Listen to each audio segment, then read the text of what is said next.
Schole. In der Linie von Brischus is the hero of the Rebbe to learn Hilchot Abchira in the 3 weeks, and you have to connect it together with Doke and Tile. So we ask, we have a cover today to have Rosher Mechanchim in our community, Arav Shniaor, please to come and give us some insights into Hilchot Abchira. At the same time, we are going to use up this opportunity to also make a seal of Sefer Mada that we all finished yesterday. And we're going to start, we started Ahave, and Shmuel will make a combination and will give us the insights of everything. Shmuel, Bakasha.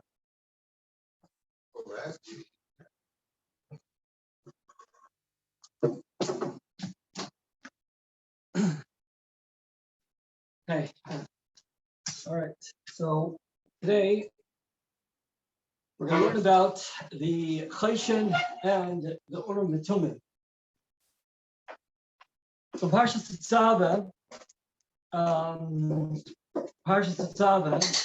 Perek Ches, starts talking about all the different kelim of the Mishkan, all the different kelim of the Mishkan, plus Vav, also it's an ephod, and then it goes, Elav, Gad, Meshiyasu, Chayshin, ephod, milk, say, Tashbid, Stevis, Avnik, and then it goes through all the different kelim. And we find something very, very interesting, the way the Chumash sets it up. That when it starts talking about in Pasuk Tezvav, Vasisa Chayshin, so it talks Pasuk Tezvav, Pasuk Tezayin, Pasuk Yud Zayin, Yud Ches, Yud Tes, Chav, Chav Aleph, Chav Beis, Chav Gimel, Chav Dalet, Chav Hey, Chav Vav, Chav Zayin, Chav Tes, and Ein Chav Ches. So Pasuk Tezvav till Pasuk Chav Ches, it talks about the whole Chayshin. Then comes Pasuk Chav Tes. Pasuk Chav Tes says, V'nasa Aaron es Shmois b'nei Yisrael b'Chayshin ha'mishpat al-Levi. That Aaron should wear the chayshin on his heart, and it says, why should he wear the chayshin? L'zikaron lifnei Hashem tamid, as a remembrance lifnei Hashem tamid, always to remind himself. And then that's Chav Tes. Then goes pasuk Lamed, and the next pasuk after this whole ending conclusion to the chayshin, it goes v'nosata el chayshin hamishpat es ha'urim v'satumim, that in the chayshin hamishpat you put in the urim v'tumim. V'hayu alev Aaron b'vayel Hashem v'nasan Aaron es mishpat bnei Yisrael. And Rashi is bothered by this order, like why is the pasuk separating between the chayshin and the urim v'tumim? So Rashi comes to the conclusion, and he in Rashi on Chumash, he says that es urim v'tumim is not the chayshin. Rashi says huksav shem hamefayrish. It's the Shem HaMefarish, they put Hashem's name, Shayinoisnei b'toich kiflei HaChayshin, Shal Yadei hu meir dvarav v'mitam es dvarav. And Rashi says that the Chayshin is what we said till Pasuk Chav Tes. The Chayshin is a beged. Rashi says in Pasuk Dalet as well, Tachshit Kineged Alev. The Chayshin is a tachshit, you put it opposite his heart. The Urim V'Tumim is a separate thing. And Rashi answers a very, very big question that we can have. There's a famous Gemara, the famous Gemara, which we're gonna bring down in a second, but says that there was 5 things that were missing in the Bayis Sheni, and we know that one of the things that were missing is the Urim V'Tumim. And the obvious question is, how could a Kayin Gadol be Mishamash B'chusar B'Gadim? How could he be Mishamash in the base of Mikdash if he's missing some Begadim? So Rashi says that this is the answer, that the Chayshin is not the Urim V'Tumim. The Chayshin is the Beged. That's one of the Shemayin of Gadim, and the Urim V'Tumim is the Ksav Shem HaMefarish. It's Hashem's name, and that was the Chayshin was used for something else to be able to answer that question.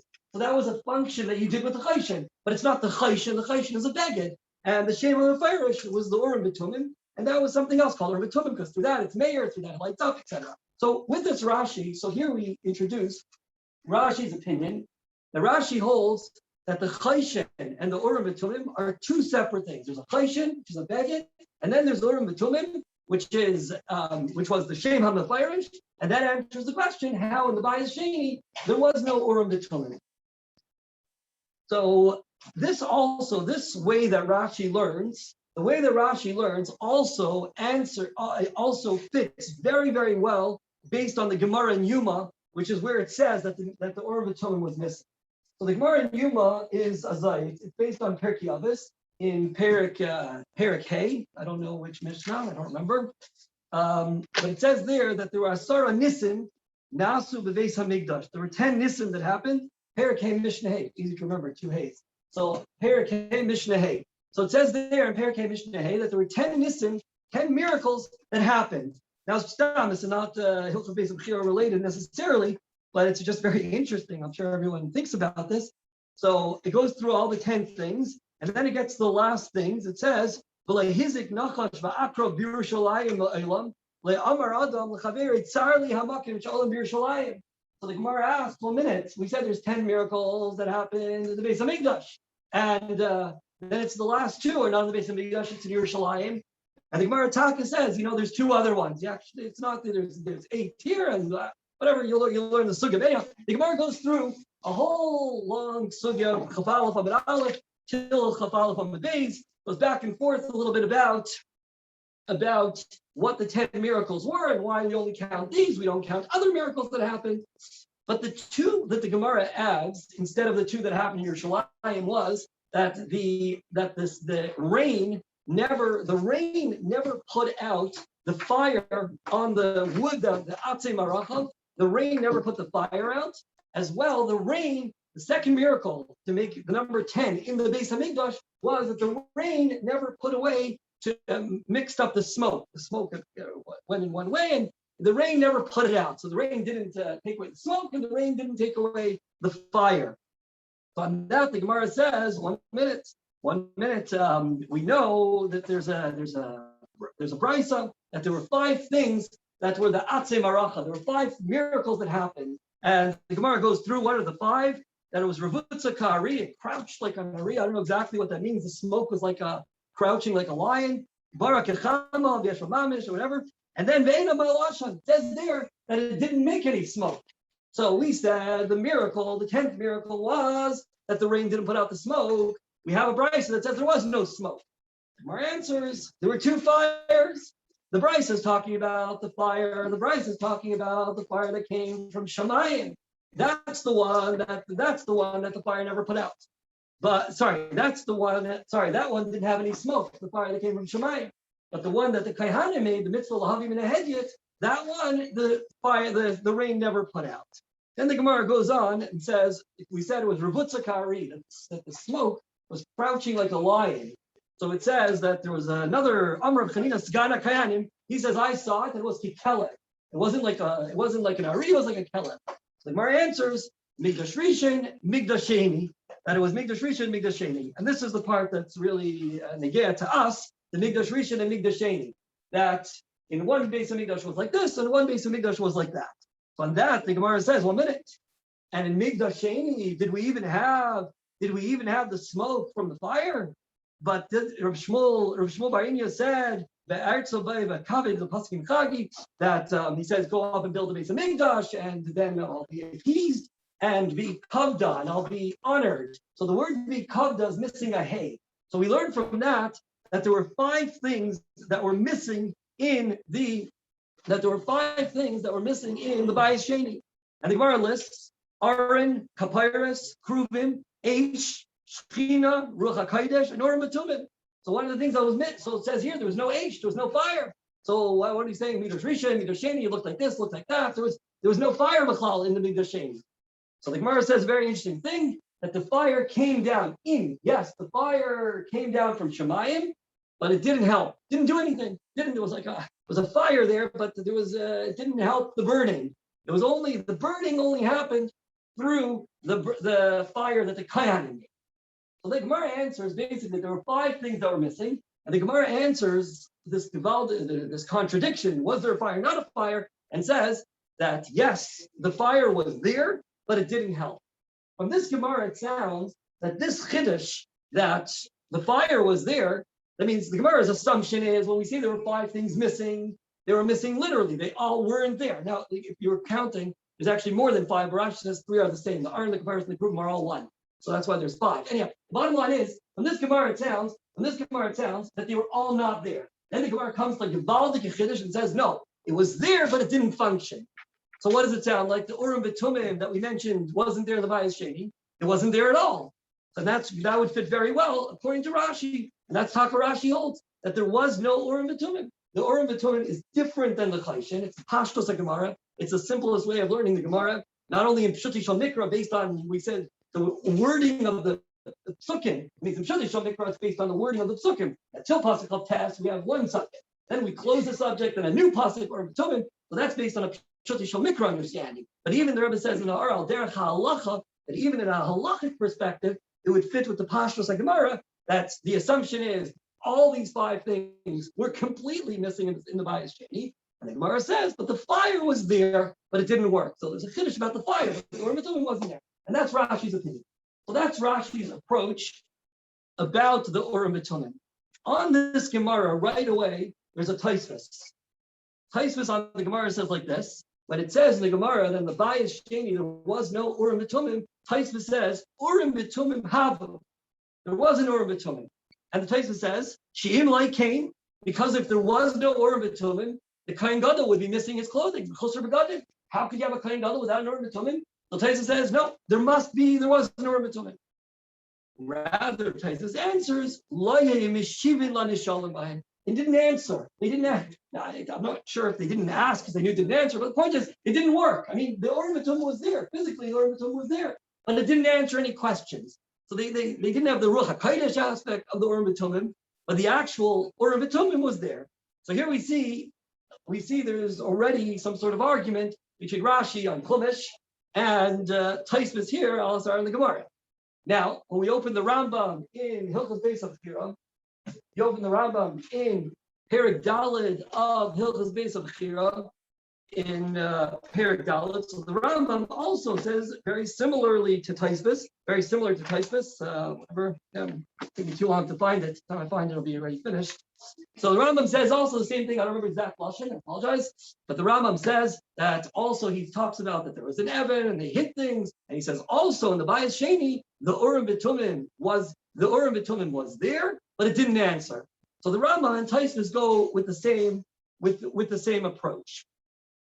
Now, the first question that one could have on the Rambam's opinion, or on the Rambam and Taisvis, on the Rambam's opinion, the first question one could have is that the Gemara seems to imply that it was missing completely. That's the Gemara's question. The Gemara's question is, there was no fire in the second Beis Hamikdash. Then the Gemara came up with a Gevaldik Chiddush that there was a fire, but it didn't work. It doesn't say about it. So how would the Rambam learn the Gemara there that seems to imply in the Havamina that there was no Urim V'Tumim? So the Rebbe in this, I have to say, I should add, this all Sikha and Chelik Yud Aleph. It's a Sikha and Chelik Yud Aleph, Parshas Tetzaveh. So the Rebbe there answers that according to the Rambam and Taisvis, we could say that after we're forced to say, it's a bit of I'll talk here, that after we're forced to say, yeah, you're good.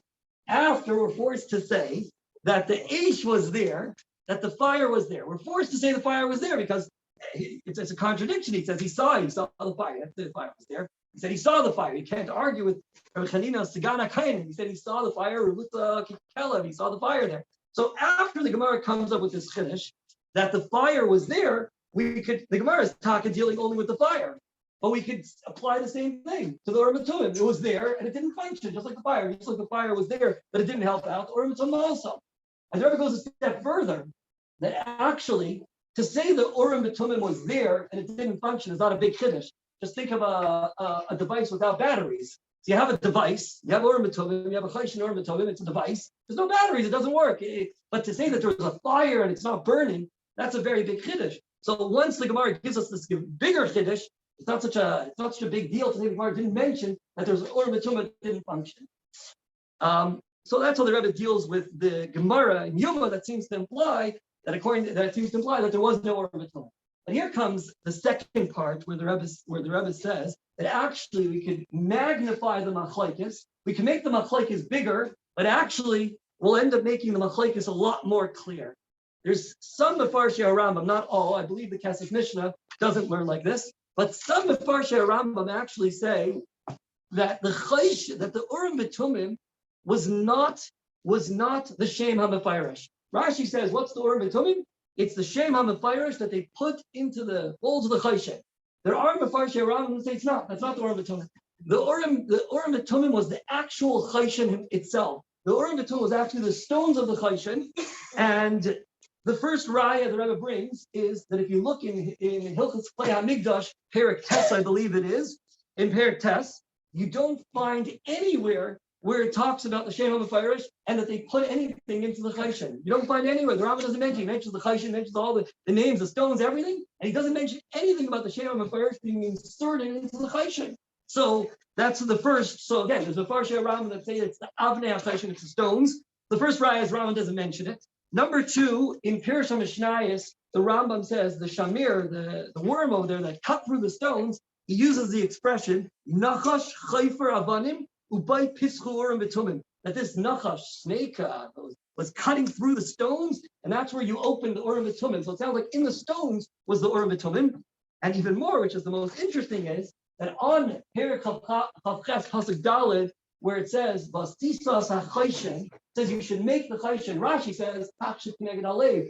Rabbi Avram, the son of the Rambam, says, and I'll quote you the words, the exact translation. I'll leave up to you to figure out how exactly the translation works. Va'amar Avi Abba, my grandfather said, Shekzerasai, that the word Chayshin, Minchash Shetame Mihiras HaTshuva, Minchash Shetame Mihiras HaTshuva, Eitzel HaShaylek Urim V'Tumim. He said the actual word Chayshen means quickly answering the questions. The Chayshen itself was the answer, like the word Chayshen is the answer to the question. I mean, the Chayshen was the Urim V'Tumim. Now, what's very interesting comes up that it would be actually fits very well, because these Mefarshim are suggesting that according to the Rambam, the Urim V'Tumim was the stones of the Chayshen. That would make very much sense that his son would learn like his father. So the Rambam's son, who explains the Chayshin is the actual Urim V'Tumim, fits like his father, but even more, he says Avi Abba. So it's 3 generations. We have the Rambam's grandfather, have the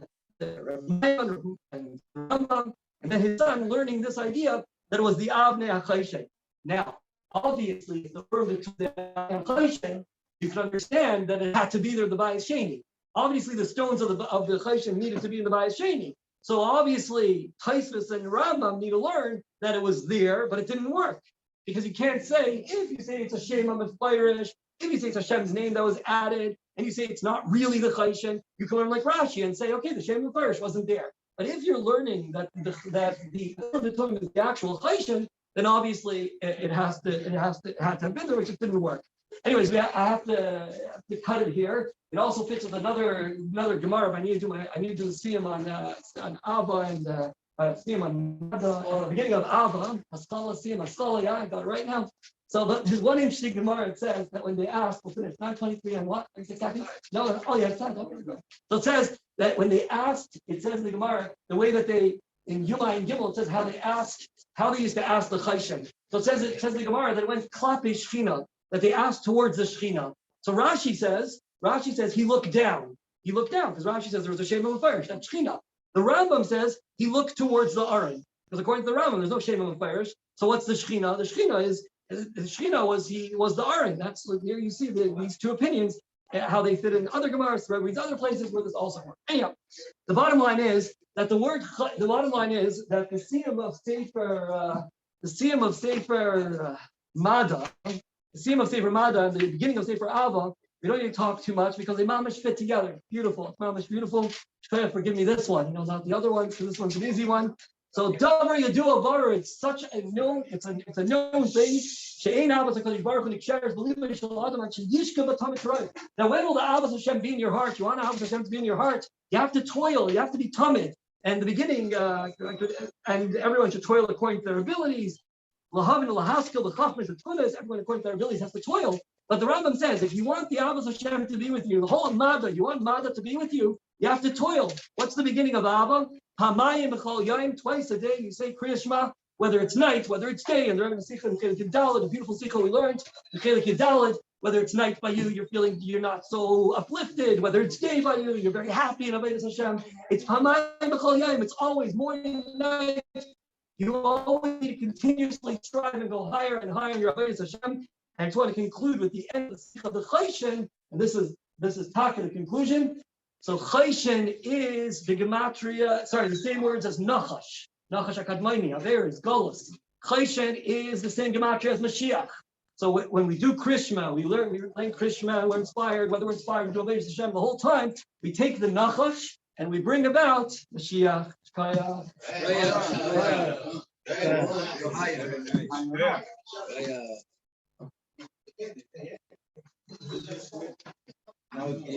We need a few minyanim outside. Can you please people help?